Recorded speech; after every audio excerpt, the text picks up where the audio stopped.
challenge ahead of us this week. Really having a few days to dive into Florida State.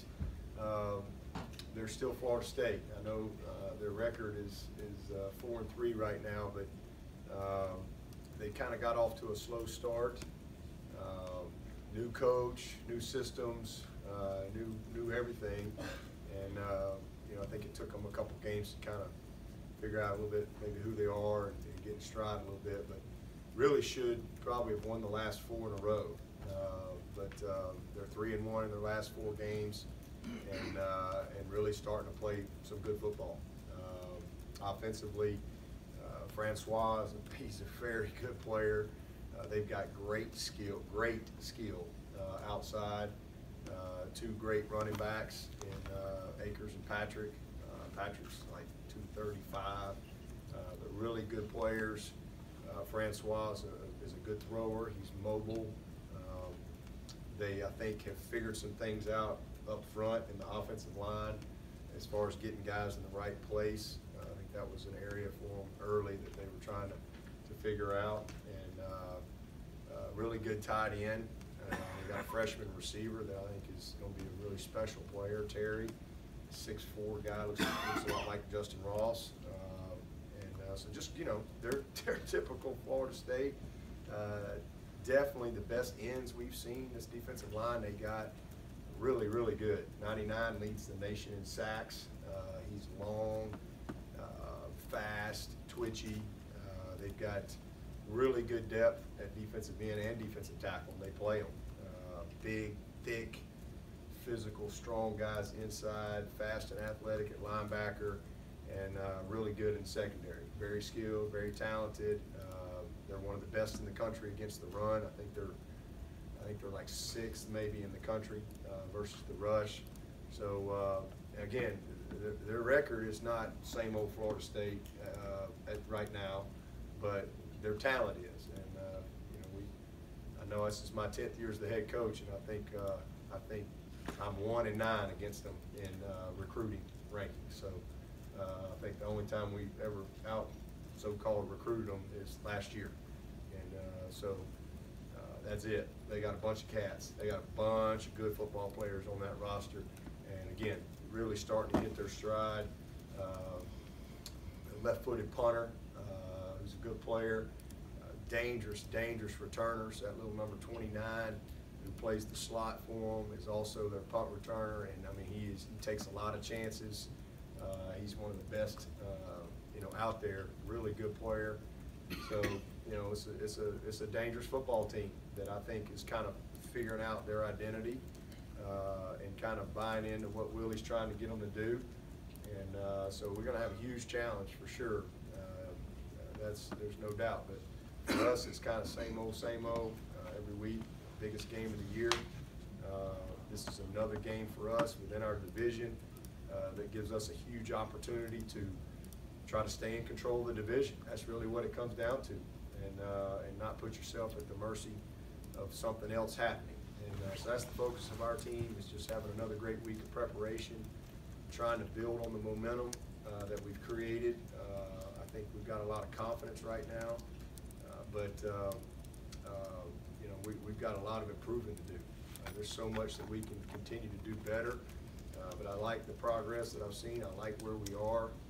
I think we're a team kind of like Florida State that's kind of figuring some things out as far as who we are and who can do what as we move through the first half of the season too. So excited about it. It's always a great place to go play a ball game, and it's a place we haven't had a ton of success at. So again, got a lot of respect for their program, the place we're going to be playing, and certainly their players. Very, very talented across the board. Coach, Willie Taggart came to visit here, watch practice. I think it was the spring before last. What was it like getting to know him a little bit? It was good. That's the first time I'd met him. I did not know him at all, really. I mean, I knew who he was, but I had never been around him or met him. Certainly had a good reputation. Had done a great job at Western Kentucky, and then on down there to South Florida. And if you look at what he did at those programs, I mean, he kind of built them and got them going. I don't know that he had great starts at either place, but he built them and got it going, which is probably why he got the Oregon job. So it was right before his first season out there when he came through here, and then obviously I've had a chance to be around him a couple more times through our ACC meetings, but I think he'll do a great job, and he's a good fit and good man. Do you see any influence from those conversations when you turn on the tape and things you guys maybe talk about that he's incorporated into his scheme offensively, defensively? Not really schematically. You know, I think that they're very committed to who they are. I don't think that. I think his visit here was just a little bit more kind of program type stuff. I think schematically they're very convicted in what they do, and we're very different. I mean, they're very, very different in what we do. Offense. There's a few things that are similar, but different, more than similar.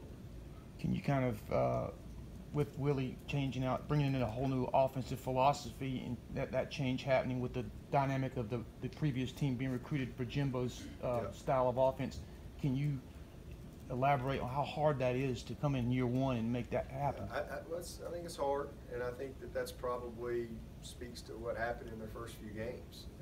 Just trying to, you know, kind of everybody trying to figure it out. You know, it's one thing to go out there and have spring practice, another thing to go play. I mean, because they want to be tempo, kind of like Syracuse. I mean, really fast tempo, a lot of snaps, million screens, zone read, a little bit of counter, some jet sweep stuff, multiple formations, a lot of bunch sets, and really, really wide splits. So they and then play fast and try to create space in one-on-ones. But I think, and obviously that's very different from who they were. So I just think it's, you know, taking them a little time to kind of hit their stride. And, you know, the Virginia Tech game kind of got away from them early. Sanford came in there with they came in there with a hot quarterback and a heck of a plan. I don't know what Sanford's record is, but I'll tell you what, I was impressed watching that bunch. That quarterback that they got at Sanford is a baller. He's a good player, but they kind of hit some big plays on them, and but, you know, Florida State ends up winning the game. They just kind of, you know, found their stride. Syracuse, you know, just got to their quarterback, and that was the biggest issue in that game. But I think the same thing, just those first few games, I think coaches and probably the players, everybody kind of figuring out, you know, who can do what and exactly what their identity was going to be. But they really settled in. And again, we're right there in position to win the Miami game. Led most of the game. So just a team that's 3-1 in their last 4, and that's really all that matters is this game. Records don't matter. If records matter, then Purdue doesn't beat 7-0 Ohio State, right? Records don't matter. You got to play the game. You know, I mean, heck, we lost to Syracuse last year, and they won 3 games, and we were undefeated. So that stuff, that doesn't have anything to do with the game that you're getting ready to play. That's why you have to prepare and respect every opponent and understand it. I mean, again, as I just said, if you don't think they got talent, then you're not paying attention. That's a bad assumption. So if the recruiting rankings mean anything, we're 1-9 against them in my 10 years. So they got plenty of talent. Christian was saying. So that. Christian was saying yesterday, this is the most fun he's had. Just what have you seen from him, both on the field and his personality and that kind of stuff? I just think, you know, he made a decision to come back, and he's been so intentional in everything. I just think he has truly enjoyed the entire journey, all of it. Mat drills. I mean, he had fun in mat drills. I just think he's been so committed to what he came back to do. He loves his teammates. You know, you don't make a decision. I mean, the guy graduated last December, so you don't make a decision like that unless you really, really love where you are and who you're with and what you do and all that stuff. So I just think that he knows that this is it. And he last year this time he was torn, you know, and it was, I think, heavy on him. Whereas now he knows this is it, and I just think he is really going about it in a way where he's just enjoyed all. I mean, you go back to spring game. I mean, he's playing safety, just having a ball. You know, he has just had a blast. He's an unbelievable teammate. He's one of the best leaders I've ever been around, and just a dynamic personality, but a great football player. And he's taken such great care of his body. We've been able to play a lot of guys. I think our guys are pretty healthy right now and fresh. I think that's a real key for us down the stretch, especially guys like Christian. You know, how they feel right now at this point in the season. But he's just enjoyed it all. I mean, just, you know, homecoming last Wednesday, going out and we were handing pizzas out at the floats, and I mean, he just I think loves the whole college experience and is just trying to really finish strong. He takes a lot of pride in his role as a leader, and he'll show up today and he'll be excited for Tuesday practice because that's just who he is and how he's wired. What about his play on the field so far? Been awesome. He's been great, disruptive, consistent. He's been a leader out there. He's been great. To turn the tables a little bit, if you're an opposing coach and you're playing Clemson this week and you turn on the tape, but we're telling us, describing Clemson in a couple sentences on offense and defense, how would you describe? Talented, play hard, team that finds different ways to win. You know, a group that looks like they have fun playing the game and they like each other. A team with good chemistry. That's what I would see. That's what I see when I watch this. Coach, you touched on it. Christian told us yesterday this is the best he's felt physically at this time of the year. Dexter, of course, was playing hurt last year. How important has been the depth on the defensive line? Guys like Huggins and Pinckney. You've got Jordan Williams back now. How important is that for this second half of the season? Oh, it's huge. I mean, we've got a lot of guys that we really believe in, and guys that, you know, can go win the game for us. So we're very confident, and it's big. I think our depth will prove very beneficial for us. And then some guys, like the situation with Chase, for him to be able to get the experience that he's gotten now, especially the last 3 games. He's had a chance to play and do some good things, and his confidence is really high. So I just think we're in a good place. What all the backs have been able to do, everybody's kind of had their moments, and you know, it's what we've been able to do at receiver. And we had a lot of guys that have taken another step at receiver, and then you throw in Justin Ross as well. It's exciting. It's an exciting group. The emergence of DK, and you know, I think what we've done in special teams has really been good. But the depth up front in that D line has allowed us to keep, you know, Christian and Clee and Austin and Dexter really fresh. And when those guys are fresh and healthy going into game 8, that's a good thing for the Tigers. Coach Scott was saying yesterday that Brian Burns might be the most explosive guy he's seen since Clowney. Is that kind of where he is right now? Well, I mean, I don't know about all that. I can say I know he's the best we've seen at this point. I mean, he's fast and twitchy and long. He's not as big as Clowney. You know, I think Clowney was a heavier guy. This guy's I mean, he's twitchy and athletic like that, but he's probably only about 230, so he's not as heavy, but he is disruptive and got great length. You know, he's giving everybody a problem. And all their ends, not just him. 11, 13, 94, the other end. You got what's that kid's last name? Last name. Aim Walvinsky. Is that his name? Walvinsky. He's a good player. And they got a bunch of them, but 99 he's pretty special. Jeff said yesterday that he found that Trevor changed protections 8 times on Saturday. Would you say that was probably one of the biggest areas of improvement you've seen from him? I think just the management, just settling into just the flow of the game within the game. That's part of it. You know, just to where the game is slowed down enough to where you're recognizing things, and some of it is just his manipulation of the cadence. We were getting teed off on,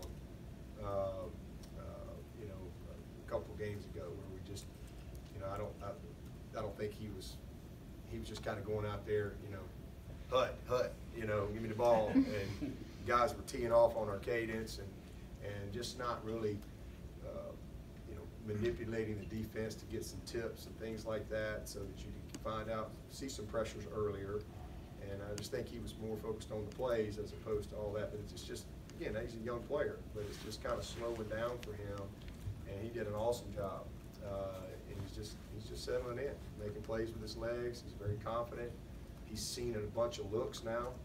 First of all, he's seen a gajillion looks against our defense. I mean, our guys, it's unbelievable what we have to prepare for every day with our defense, with the looks that they give us. And then now with 7 games under his belt and all the things that he's seen, there's only so many things you can do. And so I just think he's not a freshman anymore. He's a more seasoned guy and is a little more confident in command of what he's doing out there. Is his, you think his internal clock is about where it needs to be in terms of the pass rush, or can he work on that a little bit, taking off and running or getting rid of the ball? I think he's made a lot of progress. I think early on, he's very confident in his arm, obviously, and he sometimes wants to, you know, teams are playing coverage and he wants to sit in the pocket and make the tight throw because he knows he can. But there's a clock, you know. You don't get, I mean, you can only block those guys so long. And then also he'll sit in there and then sometimes he wants to slide left or right, and that gets him in trouble because that's where we're blocking a guy. And next thing you know, you get sacked. And so that's just him growing up and managing the pocket and recognizing coverage. And that's what he did the other day. I mean, they went 2-man on us, 3rd and 10, and you know, he did an awesome job. I mean, that's just part of the game. Is him making plays with his legs, and that's what he did in the spring, a lot. And that's where I was really so impressed with him early in the spring. It was like, wow, this kid can run, but he wasn't as in command of what was going on. So he was running for his life in the spring, and now he's a lot more confident in what's going on. And so he was a little too patient in the pocket. And so, you know, just extending some plays and getting some of those critical yards with his legs, you know, when the coverage presents itself and the opportunity presents itself. And I thought he did a really good job with that last week for sure.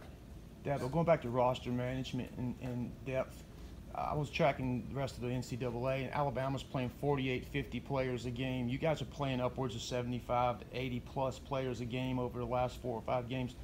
Can you tell us how that will affect you further going along down the season, not just depth-wise, but in other areas? Well, I mean, you know, every year I think your roster's different, and for us, just so happens this year our roster is full of guys who we trust and who we know can go play and deserve to play. And so, I mean, I just believe that you play the guys that deserve to play, and this is the most veteran team that we've had. And then we've got a few dynamic freshmen, young guys that have emerged as well that deserve the opportunity to play. And so, I mean, we play them. I mean, I know we've got, I think, maybe the best running back in the country in ET. I mean, he's as good as there is. We're going to play them other guys. That helps him. And it helps, you know, the competition and the investment and the morale of your team, all those things. You don't play guys to play guys. Everybody's got to be able to contribute to the win and help you win, and that's what I've seen. I mean, and then as you go through a season, the confidence that grows in your team, the selflessness that grows in your team, you know, becomes very beneficial to you down the stretch. That's just what I believe. But I've also had teams where, you know, I mean, we might have had some talent, but the drop-off was so big between the starter and the next guy, you weren't as free with how you sub some of those guys. But with this team, we've just got a lot of guys that you know, I don't really pay any attention to. I know they're going to play, and they're going to play well. we got guys all over the field: safety, linebacker, D-line, offensive line, running backs, receivers, tight ends, that we're very confident in. And so we play them, and coaches do a good job with that. Dabo, how much better is your secondary now compared to, say, 2 years ago, playing ball in the air? Well, you know, we'll see as we go, but I mean, we're doing a good job this year. This has been a really consistent group outside of a few busts against A&M. We had some poor plays there, but we're doing a good job. I mean, they're making plays on the ball. We had a bunch of pass breakups the other day, really competitive plays, and with good technique. And you know, we got the one pass interference on Mario, and you know, that was close. But I think our guys have taken a lot of pride in it. But you know, Trayvon's a third-year player. Guys get better, and he's worked really hard on his craft. AJ, he got good experience last year. I think the influence of Trayvon has been awesome for AJ. AJ he's very focused. He's very detailed. He's very technique conscious, and he just takes a lot of pride. And he's long, so I mean, we're very talented, and you got guys that care a lot about their technique, and then we're more experienced. So same thing with Kayvon. Kayvon's a third-year player now. Muse has been here 4 years. They're just better, and you know, Nolan is in his third season now, redshirt sophomore. Denzel is a redshirt junior in his 4th year. And so we're just a little more seasoned across the board. Mark has improved. He made a great play on the ball the other day. A nice pass breakup. He's not catching it very well when he's had some opportunities to catch it, but he has played the ball a lot better. So you know, just a really good group, and Mickey and Mike have done a great job with that group. He said he's been trying to build an offense that has answers no matter what defense does. How would you compare this group's ability to do that with some of the teams in the past? As far as what are they trying to take away? Well, I think that you know, our guys are confident, and because we've been able to get results doing that. You know, we've had games where we go back to the Syracuse game where we got to run the ball, and it was just a force the issue type of a deal. And if we weren't able to run it, we weren't going to win the game. And so we found a lot in our gap schemes and stuff, and backs made guys miss, broke tackles, guys made big blocks downfield, and we found a way to win the game. And then some of these teams that like to play coverage and try to stop the run with maybe one less guy, we've been able to demonstrate that we can run the football. And then, you know, a team like last week that really had a good ability to limit you in the run game and challenge you to see if you can make some plays, kind of put a little more pressure on the quarterback and the guys outside. Well, I think our guys, you know, threw 380 yards on a good defense. And so, I mean, our guys are confident that we can run the ball and throw the ball. So I think we're one of the only teams out there that I think is as balanced as we are, you know, running and throwing. So I think we're in a good place. Still got a lot of room for improvement, but our guys are confident that we can throw and catch, and we can run the football effectively, you know, based on whatever the defense is giving us. Coach, the next 2 weeks are noon kickoffs. I know on social media, Tiger fans are begging for prime time games at Death Valley. What are your thoughts on all the resources this season? They're always the same, you know. Clemson fans, they don't want to hear me say it, but I always say I don't care. Just tell me when to show up. I just don't care. I just want to play. I mean, you know, I know it's from a fan standpoint, it's probably very difficult because it's hard getting into Clemson. It's, you know, a lot of people travel a long way, and I get all that. But why am I going to worry about something I have zero control over? That is such a waste of my time. I'm trying to get ready for it. I could care less because I have zero control, none. Just like we played 16 straight night road games, 16 in a row, night. road games. Several of them were game days. Well, I mean, well, it is what it is. We just go play. That means we're home at 6 a.m. All right?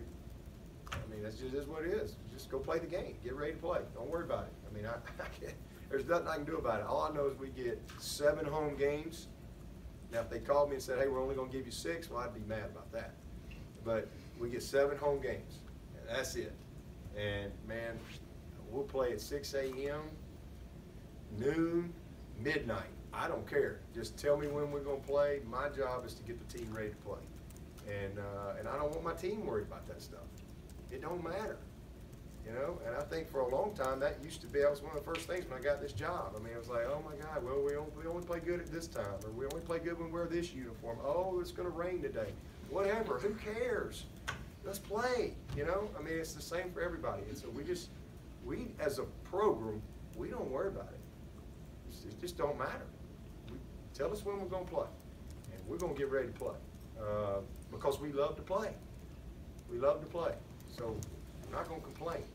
I'm thankful that we're on TV. There's a lot of teams out there that ain't on TV. I'm thankful that we're one of those teams that they want to put on a prime time. I know people don't like noon, but that is a prime time spot. I think it's the second. Tim said it's the second. Tim in here? Yeah. It's the second greatest. We're on ABC National. Yeah, I mean the whole country's going to see Clemson. I mean it's just like the second highest rated spot there, outside of the night deal. So I don't care. Let's go play the game. Anybody else? Coach, you mentioned after the game 2 years ago, that little post-game room there in Tallahassee, just happy to walk in there and smile as you're leaving it. What's the momentum, when you think about a moment like that, what still stands out to you from that night? And then what's it mean to have that room carrying back to Tallahassee? Well, just something that we hadn't done. You know, I think we'd only won there in 2006. And then 16 now, so I mean, I had a lot of success down there, and it was something that we hadn't done, something I hadn't done as a head coach, and we'd been so close. Man, oh man, I mean, I mean, it's like we went down there in 10, and they kicked the 55-yard field goal to beat us. We go down there in 12, and that's a crazy game. I think we got the lead, and they ended up beating us in the fourth quarter, and then we're back down there in 14.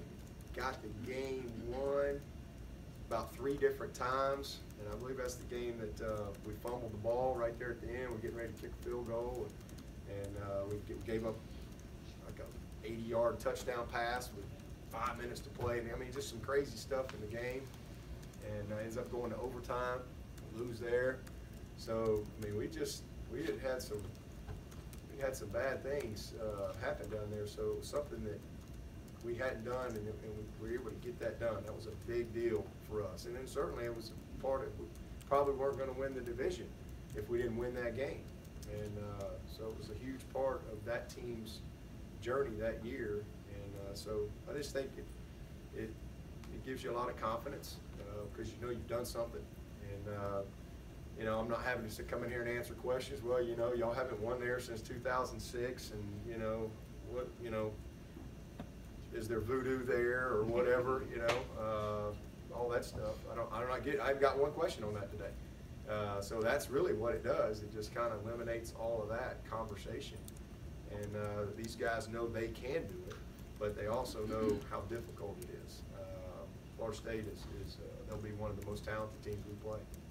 Evan, can you talk about what it means for the seniors if they could win this game and go 4-0, the first senior class to go 4-0 against Florida State? That'd be big. I mean, you know, again, this is a very prideful group that's very aware of the opportunities that they have outside of what our team goals are. I mean, there's a lot of, you know, they kind of all have their goals within the goals. A lot of things that they would love to do as a group, and certainly doing something that I don't think any ACC team has done. That would be a great accomplishment for that group. Just kind of off the beaten path you read, I guess Willie Taggart came and visited when he was at Western Kentucky. He was on his way to Oregon. Literally, like stopped by on his way to Oregon. Well, you have staffs come in all the time to visit. How is that set up and scheduled? Is it just as simple as them just calling you up? And I know you send, you know, you guys go and see other. How does that all work? Do you do it in a certain time frame? Do you only take like, you know, 5 different staffs or something? Yeah, Yeah, it's you know, the coaching business is a unique fraternity. It really is. It's one of the, I don't know, it's always been that way. Coaches get together, and we have a convention every year, and you compete against each other, you recruit against each other, and then you get together and talk. I mean, I probably wouldn't have let him come if I was knowing he's only going to go. He was only going to go for 10 months out there. I said, heck no. But you know, there's certain people you're not going to let come in, just simply because, and they don't let you come in because that's a rival, and it's not that you don't respect them or whatever, but you know you're going to play them every year, or maybe they're on your schedule the next year. But it's just something. I mean, we played Ohio State that first year, and then our staffs got together after the game, or you know that's it's always February to through summer type of a deal. In the so-called off season, that's when coaches get together, and you know, offensive coaches get together, offensive coaches and defensive coaches, because defensive coaches kind of their own fraternity, because you know they want to figure out how to stop these dadgum offenses, and offensive coaches get together and they want to figure out how to attack these defenses, and special teams coaches get together and share ideas and make each other better. It's just kind of it's just always been that way.